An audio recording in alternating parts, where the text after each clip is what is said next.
So మీరు ఏ cinema కోసం wait చేస్తున్నారు? Game changer, Daaku Maharaj. ఒకసారి జై బాలయ్య. జై బాలయ్య. డాకు మహారాజ్ టీజర్ ఎలా అనిపించింది మీకు? అలాగే మూవీ మీద ఎక్స్పెక్టేషన్ ఏంటి మీకు? టీజర్ చూసాను, మొత్తం బాగుంది. ఇంకా మొన్న సాంగ్ వచ్చింది, అది కూడా బాగుంది. ఆ తర్వాత ఈ సినిమా అయితే పక్కా హిట్ అవుతుంది అనుకుంటున్నాను. మన బాలయ్య బాబు లుక్స్ ఎలా అనిపించాయి మీకు? లుక్స్ అయితే బాగున్నాయి. ఆయన ఆ ఏజ్ లో ఇంకా యాక్ట్ చేస్తున్నారంటే అది గ్రేట్ చెప్పాలంటే. ఇంకా డాన్స్ అది ప్రకారంగా మొత్తం మంచిగా ఉంది. సో ఇది సంక్రాంతికి హిట్ అవుతుంది అనుకుంటా. ఇప్పుడు ఆ లుక్స్ అన్ని మీకు, ఆ గుర్రం లుక్స్ అవన్నీ ఎలా అనిపించాయి బాలయ్య బాబు? ఆ గుర్రం మీద నుంచి ఆయన వస్తుంటే ఒక గూస్ బంప్స్ వస్తున్నాయి నాకైతే. సో మొత్తం బాగుంది. ఆయన లుక్స్ కానీ, యాక్టింగ్ కానీ, ఆ సాంగ్స్ కానీ మొత్తం పర్ఫెక్ట్ ఉన్నాయి.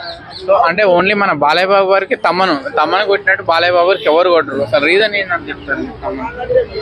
అంటే ఆయన మ్యూజిక్స్ అన్ని బాగుంటాయి. ఆయన కొట్టిన మ్యూజిక్ ఏది ఫ్లాప్ అవ్వలేదు, మొత్తం హిట్టే. సో ఇప్పుడు కూడా అది హిట్ అవుతుంది అని అనుకుంటున్నాను. సో అంటే వరుసగా బ్లాక్ బస్టర్లు వస్తాయి అనమాట. అక్కడ నుంచి భగవంత్ కేసరి, వీరసింహారెడ్డి. సో ప్రతి సంక్రాంతి బాలయ్య బాబు మళ్ళీ బ్లాక్ బస్టర్ కొడుతూనే ఉండు. సో ఇది మళ్ళీ బ్లాక్ బస్టర్ అయితే అనిపిస్తున్నారు. ఇది కూడా పక్క బ్లాక్ బస్టర్ అవుతుంది, ఎందుకంటే ఆయన చాలా రోజుల తర్వాత వస్తున్నారు కాబట్టి. ఇప్పుడు ఈ సినిమా ఫ్యామిలీ ఎంటర్టైన్మెంట్ లా ఉంది కొంచెం. సో దాని ప్రకారంగా హిట్ అవుతుంది అంటున్నాం. సో ఈ గేమ్ చేంజర్, సంక్రాంతికి వస్తున్నాం, డాకు మహారాజ్. సో ఈ మూడిట్లో మీరు ఏ బిగ్గెస్ట్ బ్లాక్ బస్టర్ అనుకుంటున్నారు? బిగ్గెస్ట్ బ్లాక్ బస్టర్ ఏంటి? డాకు మహారాజ్.